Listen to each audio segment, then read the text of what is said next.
Canada's worst handymen have each designed an eco-shed, but only one of the 5 frames created in here would even pass a building code inspection, and 3 of these monstrosities are too tall to even go out the front door. Our builders have some serious decisions to make. Either they leave these things exactly as they are, or they renovate the frames before they get totally out of control.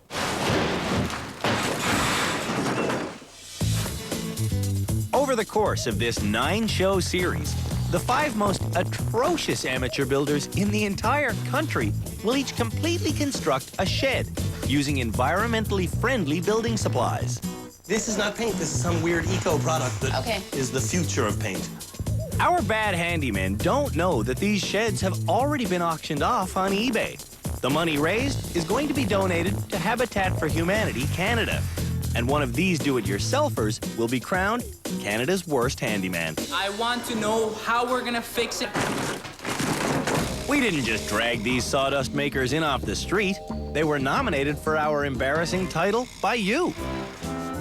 Candace from Calgary was brought to us by her husband, Justin. I'm looking forward to sitting back, relaxing, and getting a couple of laughs out of watching Candace. Candace thinks she's a building expert. In your head, you're an expert, aren't you? I am. Because she's watched a lot of it on TV. I like watching Homes on Homes, Trading Spaces, Ty Pennington on Extreme Makeover, Designer Guys, Meg Ruffman, How Not to Decorate. Candace has almost zero hands-on experience. Oh my God. Is it supposed to make that noise? Yeah? Even so, she looks down on her husband, who's a construction worker. I don't mean he's stupid. Well, I'm just saying I'm smarter than him. I work with tools. I work with my hands. He does sheet metal. Candace calls this her toolbox, she calls this a finished handrail, and she calls this a scale model of her future shed. I think it's not bad from the blueprint. Jeff from Mississauga thinks handiwork is typing on his BlackBerry. His pal Fred can't take it anymore. The last time I saw Jeff pick up a hammer and use it would have been about 10 years ago. Jeff is a delicate flower with no calluses. He's got very soft hands. His hands are probably softer than mine. Are you sure the hammer's not going to slip out of your soft, moisturized hands? One way Jeff stays supple is by conveniently keeping his toolbox in a storage locker 3 miles from his house. The last time I went to get the toolbox from the storage locker was... Pick a decade. When Jeff finds a home repair problem, he sometimes sticks with it. This is the hole in the wall that I fixed by using masking tape. And sometimes does nothing. It's been like this for about 5 years. We have the door, we have the hinges, just don't know quite how to put the hinges on the door. Ruth was nominated as Canada's worst handyman by her daughter, Michelle. This is my cupboard door that I made, but it won't stay shut for some reason. At home in Capel, Saskatchewan, Ruth is a fearless builder. She tackles projects even if she has no idea how to do them. She's built her deck, she installed a fan, she's done her tub surround, she built shelving, all of the painting, her counters, her cupboards, her anything. And for Ruth, safety is rarely a concern. Ow, reverse it. The next nominee for Canada's worst handyman is Terry. This is my birdhouse. Terry was made a candidate by his buddy Harv. You son of a I heard. At home in Sault Ste. Marie, This is the ultimate man shed. Terry has a shed full of tools he doesn't know how to use. I bought what's that thing called, Harvey? It doesn't matter. Terry's slanted shed isn't for working in, it's for drinking beer in. Every man should have a shed like this because it's a home away from home. Translation? It's a home away from his wife, Angie. And I can look in the mirror and see my wife coming down the sidewalk. She asked me, "Hon, what are you doing?" "Oh, nothing." Jaime, our last candidate, was nominated by his mother-in-law, Sheila. My mother-in-law lives 3 blocks away. Door's not done yet? She's always here. And she's always ready to talk about how inept Jaime is. Drywalling's not finished. Windows need to be sealed trim around the ceramics. The list goes on and on and on. Jaime and his family moved into this fixer-upper 3 years ago. There's a mountain of work here. Jaime needs to become a better handyman to save money Fix these stairs. and to get Sheila off his back. He's a man. He should know some of these things.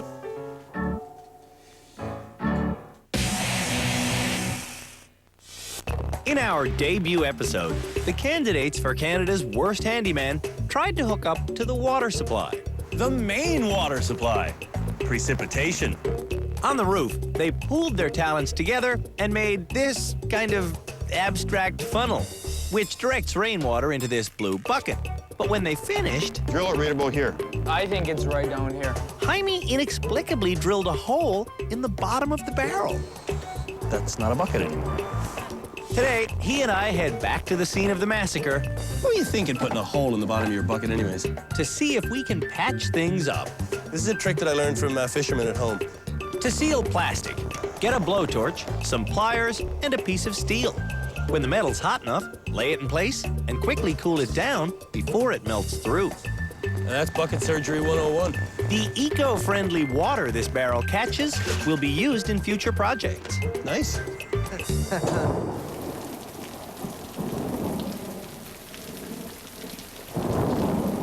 Because he was named Most Improved in our opening episode, Jeff is the foreman of today's group challenge. You have Canada's worst handyman. You have a pile of reclaimed bricks. You have a few bags of pre-mixed mortar. And you have some water that's collected through your guy's funnel. I'm sensing either a brick barbecue or a disaster set in stone. Make me a barbecue. Jeff lists his occupation as a management consultant.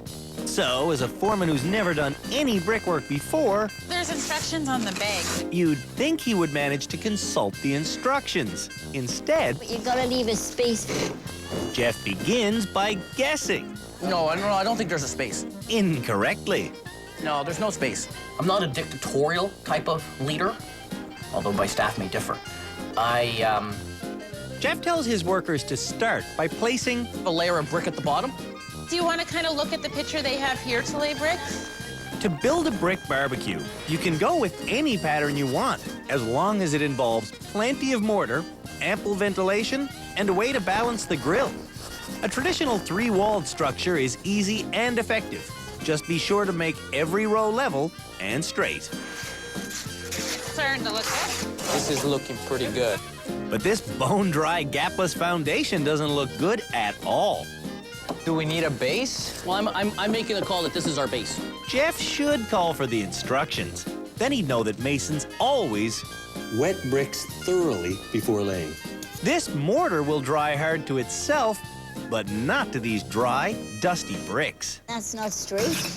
Jeff needs help. Cement bonds to things by getting inside it and then hardening, right? If you dip the brick in water, it's going to draw some of the cement in better and you'll get a far better bond. So, wet bricks are now being mortared to the loose bed of dry ones. So do you think we used enough down here to hold that firmly? Oh, the bottom, I think we're fine. Yeah? Jeff isn't fine anywhere. You put more butter than that in a slice of bread for a prisoner. As a verb, the word butter means to put mortar on bricks. The instructions say that you should lay bricks into position after buttering the end. Jeff doesn't do that. And he really doesn't lead. If a good team succeeds, you don't know there's a leader. This team isn't succeeding. Some of their mortar is too thin, and some's too thick. These bricks are not straight. Getting bricks straight doesn't take rocket science. It takes a torpedo level. We gave Jeff one for setting individual bricks. He hasn't touched it or his long level. I don't know what happened here. Bricks are not the same size. Jeff is allowing mismatched bricks to be stacked between layers of now crumbling mortar. It's just it's starting to get a little bit harder to work with now. I'm sure this is never gonna work. This cement's too dry. Jeff should know why we gave him one of these tools. It's called a pointing trowel. Doing that is called pointing? You've seen brickwork has that nice smooth run like that? Yeah. Do you want to point away? While Jaime points, Terry ventilates. No, we're gonna put a hole so it can breathe. Yeah, I know what You you're know what I mean? saying. Yeah, I do. So do we put it like this here or like that? That won't hold it. No. Maybe put a brick in there with holes standing up. Was that going to achieve the draft? Not really, but it looks good. It won't look good for long. Now it's draftier. I like it. Okay, good. Brought some visitors. And the visitors aren't impressed. Shouldn't it be wetter? You guys building a chimney? What's that hole in there for? That's for air. Oh, you guys are brilliant, eh? That's enough from the peanut gallery. Does anyone have any positive input for us here? I sure wouldn't want a foreman like this guy around. Mr. Foreman, why is this not level, and why have you never checked it with a level once? It's part of my design concept. I was going for the eco/artistic/rustic look. Going for the professional look, Jaime attempts to finish level. Let me just put some more cement on here. Jaime, you're going too high there. But it's too little, too late. It's so pointless, Jaime doesn't even bother to finish. How did this go, Mr. Foreman? I think it went well. Nominators? I think as a team, we worked great. Jeff's barbecue is toast. After the break, we'll go ringside for a battle between lightweights. If I do what you just did. If you try to hammer a point hole, Oh, I almost got you. they'll just screw it up. You're just a faster screwer. Because when wires are crossed, they're still on the level Good power! as they work to build on their skills. Ever get a feeling of impending doom? They're all bad. Why would you just do that? But who is Canada's worst handyman? The competition continues next week.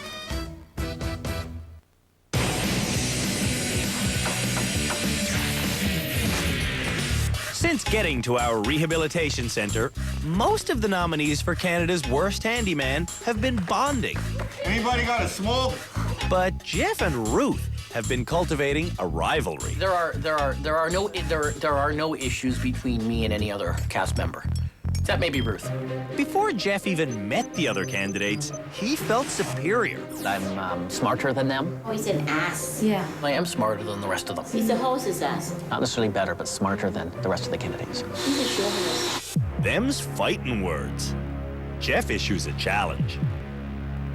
One nail. Least amount of strokes wins, loser goes home. It's a showdown of epic proportions. In the blue, the aggressor, Jeff Soft Hands Janak. And in the white, it's Ruth, the half-pint Summersides. Fastest one to countersink the nail. On your mark, get set. They start in a frenzy, and they stay that way. It's looking like a photo finish. Who won? I need to review tape. I have no idea. In the slow-mo replay, you can see Ruth make her final stroke, while Jeff needs 2 more smacks. Jeff is the loser, and Ruth is the worst champion. Bye-bye. Jeff really got a nice case of humble pie handed to him. Everyone was cheering because he is kind of arrogant. I actually contend that I won. He is so arrogant. I actually gave several extra hammer strikes to prove a point. Before Canada's worst handymen can move on to wiring their eco-sheds, they need to redesign their frames correctly. So, our head rough carpenter, Jill Rydell, is explaining it to them. We got some big issues with your sheds. Jill has been teaching carpentry for 14 years. His design is really, really sad. It sucks, actually. Jill's right-hand man here at the rehab center is Greg House, a general contractor with 24 years of professional home building experience. You guys don't know how hard it is watching you make hamburger with screws. Together, Jill and Greg teach classes, Less wood, more insulation. It's always better. answer questions, Mix water to powder. Water to powder. and join me at the end of every episode to determine who is the most improved handyman and who is the worst. Okay, let's talk about basic framing principles. After this class, our bad builders will redesign their existing shed frames. The wall system, you can make them shorter. If you want to make the roof higher, that's up to you. The big reason we're teaching this class is to get Jaime, Candace, and Terry to shrink their sheds. This is awesome. When everyone designed their frames, they were given a maximum height. Your shed's overall height, Must not exceed 9 feet. 9 feet 2 inches. But Jaime's shed is almost 11 feet tall. You knew that you were breaking this rule? Yeah, kind of. Candace's is taller. It's a lot of lumber for something called an eco shed. Yeah. And Terry's is even taller. I don't see nothing wrong with it. That's an awesome shed. You could make 2 stories, 6 feet, 6 feet. You know, put the tools on the bottom and like a little room upstairs with TV and all that other stuff. That'd be awesome. Jaime's redesign doesn't lower his shed the crucial 2 feet. Bring it down 10 inches. 10 inches? Jaime thinks our height restriction is just a made-up number. He doesn't realize it's the height of our warehouse door. I'm still over by 1 whole foot, so... So, he'll have the same problem as Terry. Keep it 8 feet the way it is, and the roof will be a foot peak. That's a total of 9 feet tall. But Terry's forgetting about his 8-inch subfloor, which means his final design is 6 inches higher than our door. Ruth's tiny shed frame doesn't need to be redesigned at all, but she suddenly has height envy. Make these walls 8 feet 10. That raises the roof almost 3 feet, meaning our shortest candidate will wind up with the tallest shed. Might be a little high. Jeff's shed lacks studs and height. So for his redesign, I'm figuring maybe another stud. And he's figuring on more wall height. 9 feet from the ground then. 9 feet plus the 6-inch roof means Jeff's shed keeps the streak going.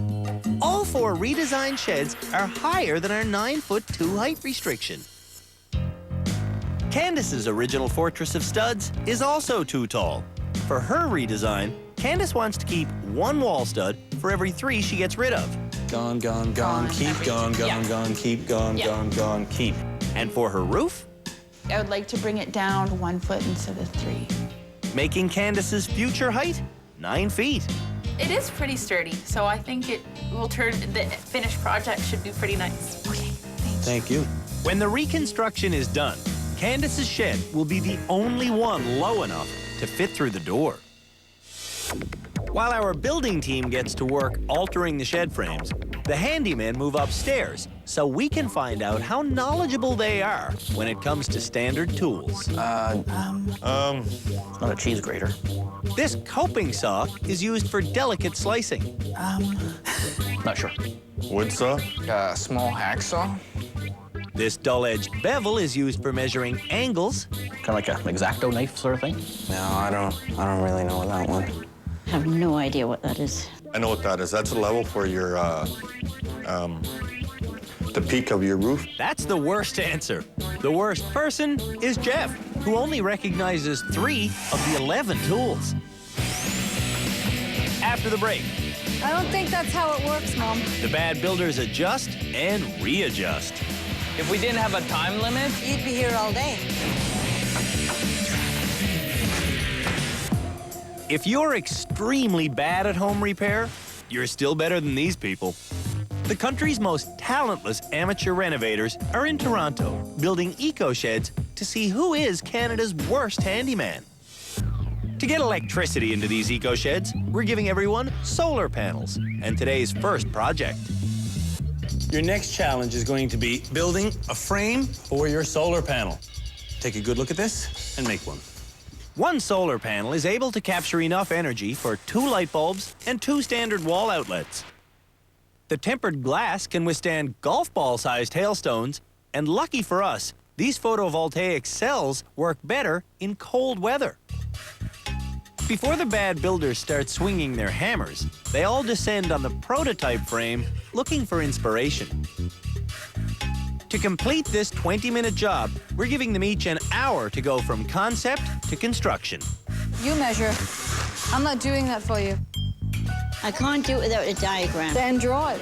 Good plan. First, the frame needs a bottom. Then screw on the upright back pieces. When attaching the brackets, make sure this angle is exactly 60 degrees. Then, add a top piece for strength, and you're done. Okay, so which section do you think we should build first?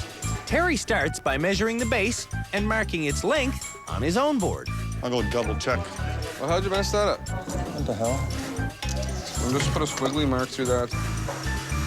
Instead of a line, Ruth barely makes a dot. And Jeff's cutting guide is made by Fred. You gotta measure something, don't you, or have you? Where's the saw? To saw the lumber, Harry uses his handsaw. Oh, come on. Ruth uses her jigsaw. Watch your fingers. I will. And Jeff uses Fred. There you go. Did you mark it? Yeah. Now the fun begins. That's not straight. That's not straight. Get into that. That's not straight at all. Just draw a line. You could use anything to draw a line. Every handyman has one of these combination squares, specifically designed to draw perfect perpendicular lines on lumber. Ruth is finally trying to use hers. Oh, Mom, you're not doing that right. You want to do it? Just draw a straight line. All right, I gotcha. But you're not doing it right. The first time we saw Candace cut a piece of wood, it took her, wait for it, We're gonna be here all day if I do that. 5 minutes. Today she's letting her husband do the work. Let the saw do the work. I pressed too hard on it last time. Justin takes over, leaving his wife as a witness to her own project. But Candace doesn't see that these two boards have been cut too short. Ruth is doing her own work, but screwing takes a while. A long while. Before screwing anything, Harvey correctly uses the square to make sure Terry's base is really a rectangle. Terry doesn't look too busy there. No, his nominator looks very busy. Usually the field test is pretty good. Jaime, you better look again. Make sure you're doing it right. So, do you want me to hold your sand here? Yeah. Oh, I was supposed to wait till you told me what to do. Hey, this is a bit twisted, or are my eyes twisted? As Terry gets close to the end, he rushes and makes a mistake. Hold this flush. He puts the cross piece on his bracket before it's at the correct angle. Keep going, Herb. What do you mean? I got the thing right there. This has to come out more. Some didn't work out, did it? Terry's frame isn't at the correct angle. It has to come this way some. Every day, the sun's trajectory changes. So, for optimum light collection, the solar panel's angle should be flatter in the summer and steeper in the winter. Today, the perfect angle is 60 degrees. Terry is under the delusion that close enough is good enough. There. Got it? You done? Terry's first angle isn't 60. That's off a degree or two. And his second is worse. That's a big difference. We're gonna have our 60-degree angle. To help them get that all-important 60-degree angle, we've given everyone a speed square with a T-bevel. And they are causing confusion. I don't think that's how it works, Mom. I don't know. Is that 60 right there? So we'll just go like that, I guess? She guesses? No. This speed square replaces guessing. When positioned in any corner, the movable arm can be adjusted to read the exact angle. It's the adult version of a protractor. I don't know how to work that. So how are you gonna check it? I haven't a clue. How do you use this frickin' thing? See right in here? Yeah. That tells you the degrees. Yeah. You said you need 60. So now you take this down here, sit it flat, just like that. And that's not quite 60 degrees. It's not quite 60? No. Okay. When Jaime gets everything readjusted, Man. it's still not 60 degrees. Meanwhile, take your time. Jeff is relying on Fred to constantly tell him the obvious. Keep your weight on it. Come over a bit. Toss it in the bucket behind there. Trying not to put the screw through my thumb, okay? Even with Fred's help, Jeff's frame is off kilter. But Jeff doesn't care. It's a fraction of a thing, but I'm sure. You want to rebuild it? As a solution, Jeff sticks in a loose wedge. Fred saw the wedge and he made the wedge. Jeff fails to take responsibility for his own irregularities. Jaime is measuring. Again. What are you doing on doing it? Yeah, I'm gonna move it here. How many times is it now, really? At least 3. If we didn't have a time limit, You'd be here all day. all the other contestants, they were getting some help, and I didn't think I was getting any help. I thought I was being egged. That. Eventually, Jaime runs out of things to adjust. I think it's right. It is right. In just under an hour. Candace is perplexed. We have 60.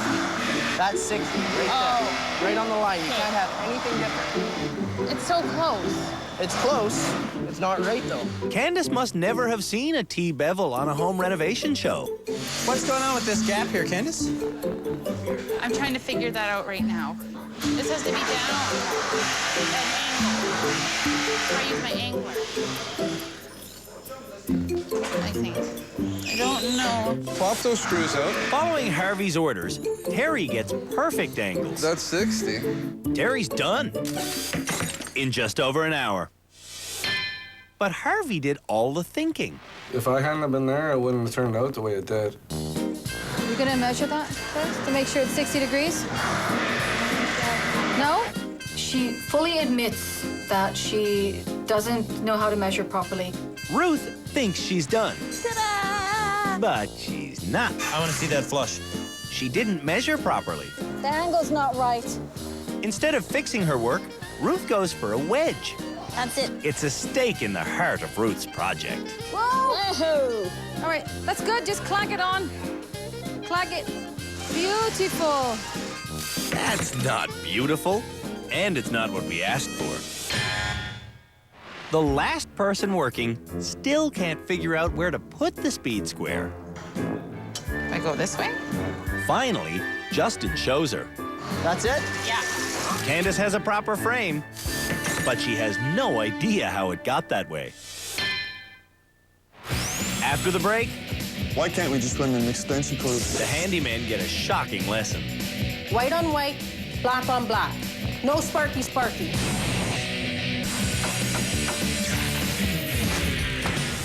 To find Canada's worst handyman, we're having the 5 candidates you nominated build ecologically friendly sheds. But 4 of them have asked us to start them off with frames that are too tall to get through our workshop door. When these sheds are finished, we're donating them to Habitat for Humanity. In fact, they've already been auctioned off sight unseen. So if you bought one of these things,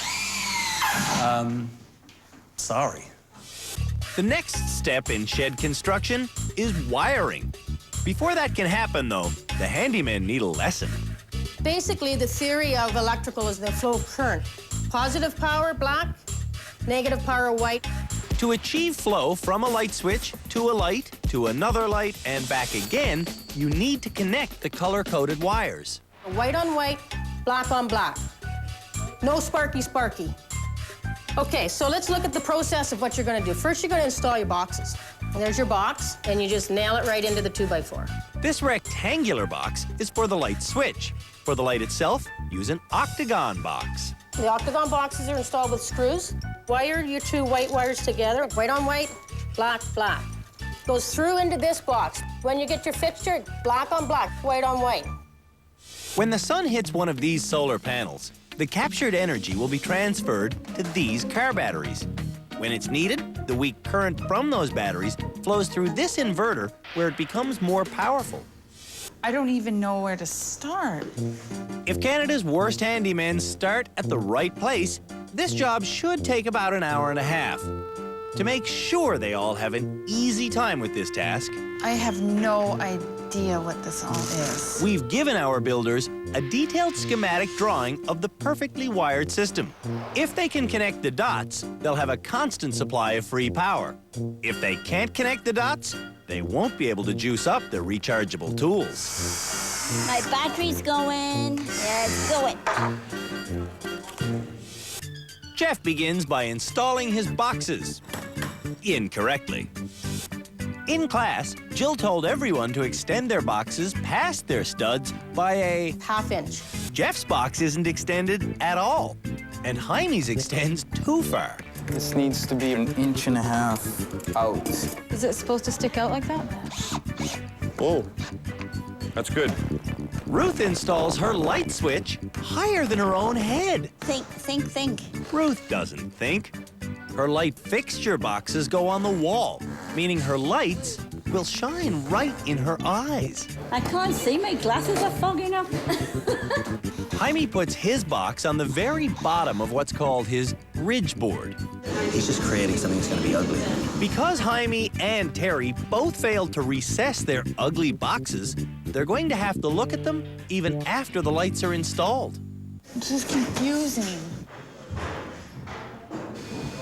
I've never done electrical, ever. This is so confusing. I don't understand this at all. This is so confusing. While Candace looks for inspiration, Well, the wiring is gonna be not that bad, I think. Jaime, Terry, and Ruth begin drilling holes to run their wires through. This is the slowest drill I've ever used. Maybe you're going in reverse, Mom. I'm not in reverse, Michelle. Not anymore, she's not. I'm seeing daylight. Using the same technique, Jeff tries valiantly to drill a hole for over a minute. Sure, take a shot.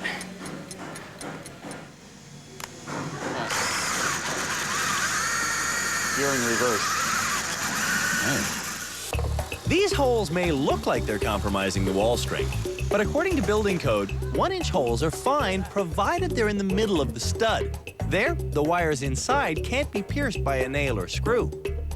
Heaven forbid you do drill a hole in the wrong spot. You can get this, a protector plate. Put it over the wire, nail it down, and now no nail will ever strike the wire. After staring at different objects for the last half hour, Candace finally has a glimmer of understanding. Yes. Oh. And she begins by nearly breaking her husband's thumb. Can I get you to hammer it? While Justin does the work, Candace gets her ladder. You ever work one of these? Oh, you got it locked in. These articulating ladders Well, I want it up here. can be positioned It's the middle you have to bring up. I know. into 8 Just wait. Hang on a minute. handy configurations Oh, I want to stand on like a scaffold. and dozens of dangerous ones. Like that? You're gonna fall right between. You're gonna hurt yourself. What's the weight on this ladder? You son of a... Injuries resulting from bad ladder use cause over 8,000 emergency room visits per year. And that's just in Ontario alone. Hundreds more go to the emergency room because of accidents with electricity. It kills. That's what Jill says. Remember, electricity kills. Harry needs to know this. Back in Sault Ste. Marie, he put substandard electricity into his man shed. You've wired your own shed before. What an extension cord. Not like this. Why can't we just run an extension cord? It'd be easier. When running wires, Oh, no. always cut off more than you need. Are we sure? Thing's too short. Hey, did you measure that? Because last time you cut too short. Mom, look what you did. What did I do? You cut the wire. And don't peel back the protective insulation before threading it into a light box. It'll get stuck. Some of these boxes have to move. Think about why this is wrong. I know why it's wrong. I didn't know how to fix it. Your ceiling cover is supposed to come flush with this, right? Are you using a 2-inch ceiling cover? Okay. Harv. What? That's you. Terry raises the box, but forgets to let half an inch stick out. Does that have to be flush or does that have to come down a bit? No, it don't have to come down a bit. No? After 57 minutes, Ruth has managed to run a few wires. What are we doing? I don't know what I'm doing. But that's all she's managed to do. Did you put your ground on? No, I'm trying to pull up there. See, get that one. Oh, well. The ground wire is the bare copper wire that runs alongside the black and white wires. You have to make sure the ground wire goes around the green screw head in any octagon box. Otherwise, you'll be the one who's screwed. When the ground wire gets attached to every box, it should be run literally outside to the ground. Its function is to carry away any excess power that might otherwise electrify the light fixture itself. I don't know where the ground's going. I'm guessing this is the ground here? He doesn't sell me. No. I'm not sure where the ground is. You got a problem. Terry can't get the ground wire on his light switch. What's the problem? We got a black and a white in the ground. What I was thinking is put another wire up there, bring it down here, and then you have 2 black, and then you have 2 white, and then you just ground it right here. You know what I'm saying? No, I don't. But I do know that you should never attach a black wire to a white wire. So I just wire the switch up a black and a white? Is that in the ground or out? Would have to be one hell of a ground if you're going to attach a black to a white. I know. Zhunk. Yeah. Jaime has attached a black to a white. What the heck are you doing? I have to untwist this one. Which completely twists Sheila. Does that look right to you? I didn't take electrical. Did you cover it in class? I didn't go to school. I think Jaime's mother-in-law's driving him right up the wall. Any tools you need now, you have to jump down and get them. I'm done. Okay. So I quit. I'm out. Sure, if you want to be out, if you don't want to help, then Well, why I can't be there? help somebody who doesn't want help. He wants you to turn screws for him. He wants you to do things for him, but you're denying. Turn screws for him? I don't think so. If I can't get in there and do it, then I may as well leave. I refuse to help somebody who doesn't want to listen. After the break, we'll find out who's charged up and who's in the dark. Please make it work.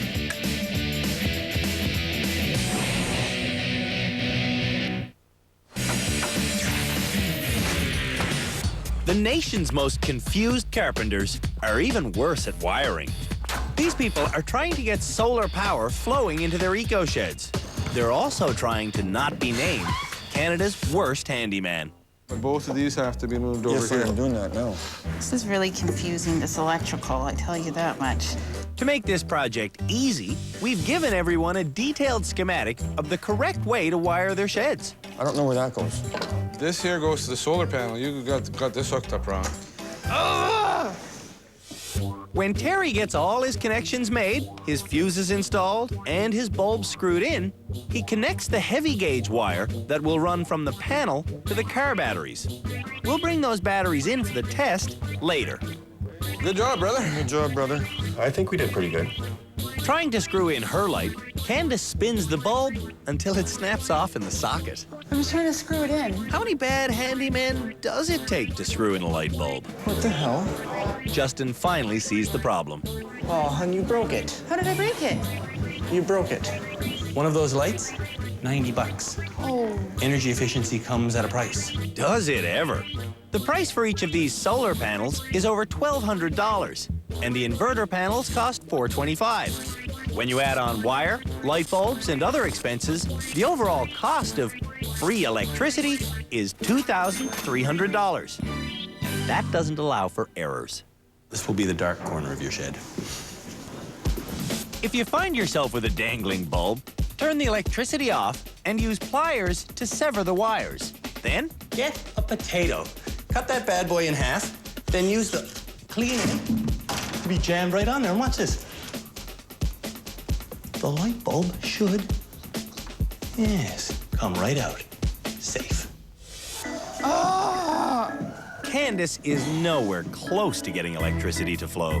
This has to hook up to here. I know that. But the tears are about to flow. Don't sit there and shake your head. What do you want me to do? I don't know.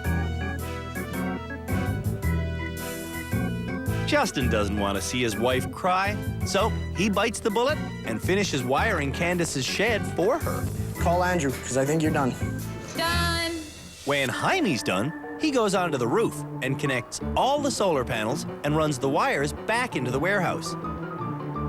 By the time the batteries get lugged in and hooked up to the waiting systems, we're gone. Yeah. Jeff finishes, but not Ruth. We're in a torture chamber, yes. With one flick of the switch, we'll know if Jeff's shed is wired correctly. Please make it work.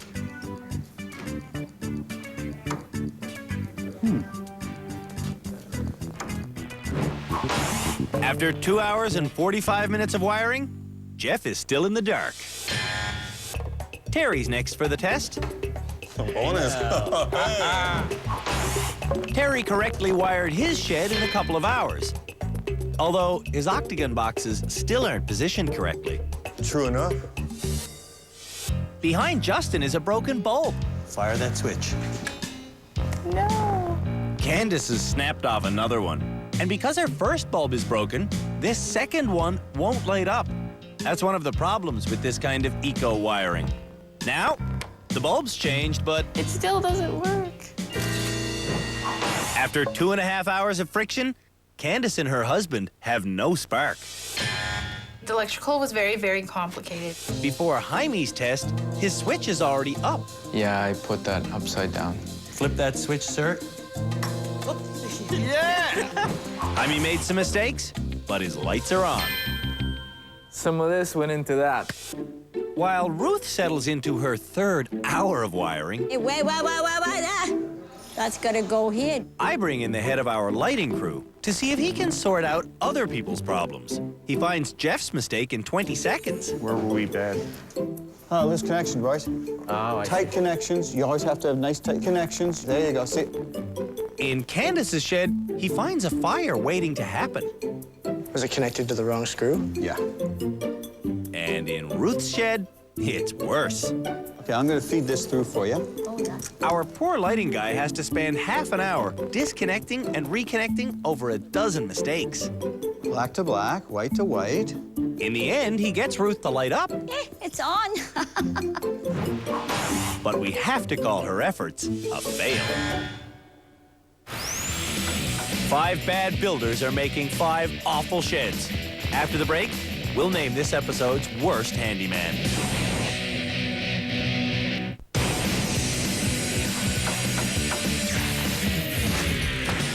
It's time now for the experts and I to take a final look at the work done in this episode so we can decide who is the most improved and who is the worst. This is Ruth's shed, and it's got some issues. At the beginning of this episode, Ruth had the shortest shed. Now, She made it too high. and her fixtures are too low. She was too lazy to raise her lights up. Ruth didn't get the exact angles on her solar panel. I don't think that's how it works, Mom. She didn't complete her own wiring, and she needed answers to the simplest questions. Where's my drill? How can I have 4 wires here? Why is it 2 screws? Jeff's next. He also redesigned his shed so it's too tall to fit through our door. And he stayed with a flat roof. The snow stays on there, water stays up on there.